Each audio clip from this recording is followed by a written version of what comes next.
आज चाहिँ हाम्रो लोकसेवा तयारीको कक्षा चाहिँ एकदमै रमाइलो भयो। के भयो त आउनुहोस् भिडियो सुरुबाट हेरौँ। म चाहिँ ग्यास बिहानै उठेर ब्रस गर्न लागेँ। हिजो चाहिँ सरले चाहिँ मलाई पठाउनु भएको थियो चिठी जानुपर्ने हो भनेर। म चाहिँ दाँत सात माझेर कपडा लगाएर चाहिँ जाने तयारी गरेँ। छाता ओढेँ, पानी परिरहेको थियो बर्खाको टाइममा। त्यही पनि म छाता ओढेर जाने तयारीमा लागेँ गाइज। तपाईँ हेर्नुहोस्, यत्रो वेट गर्दा पनि गाडी नै नआइदिएर हेर्नु न गाइज। हामी चाहिँ भगाभग हिँडेर गइदिरहेको छौँ, पछाडि बहिनीहरू छन्। 1 घन्टा गाडी वेट गऱ्यौँ, त्यो पनि आएन गाडी। हामी चाहिँ मजाले हिँडिदिएर गाइज। हामी चाहिँ वहाँ पुगिसकेपछिको दृश्य हेर्नुहोस्। उता चाहिँ सर चाहिँ यसो कफ दिइरहेका थिए भनेपछि म चाहिँ मजाले सुनिरहेको थिएँ, ध्यान दिएर सुन्नुहोस् एकचोटि।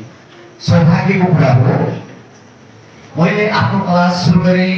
आजको विद्यार्थी भोलिको सफल राष्ट्र सेवक। पक्कै पनि आज तपाईँहरू विद्यार्थी भाइ बहिनीहरू हुनुहुन्छ, भोलि चाहिँ भोलिको तपाईँहरू राष्ट्र सेवक हो, राष्ट्र निर्माता हो हैन।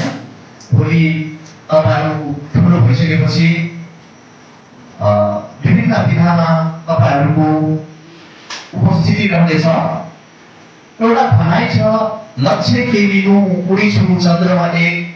लक्ष्मी प्रसाद देवकोटाले भन्नुभएको छ, लक्ष्य कस्तो हुनुपर्छ त, लक्ष्य के लिनु उडी छुनु चन्द्रमा एक। लक्ष्य ठुलो बनाउनुपर्छ, हामीले सपना ठुलो बोक्नुपर्छ, सपना देख्नुपर्छ। सपना देखेन भने कुरा हुन्छ त? हुन्छ कुरा? सपना देख्दै देखेन भने कुरा हुन्छ? म यहाँ स्कुलको कार्यपालिका सिस्टर यस्तो दामी भाषण दिइरहेको थियो। हामीलाई पढाउने सर, तयारी कक्षा पढाउने सर पनि अचम्मै परेँ। which helps to make a very step in our life. Today we learn many things like importance of Lok Seva and importance of advantage of Lok Seva in our future. It helps to take a various step like way.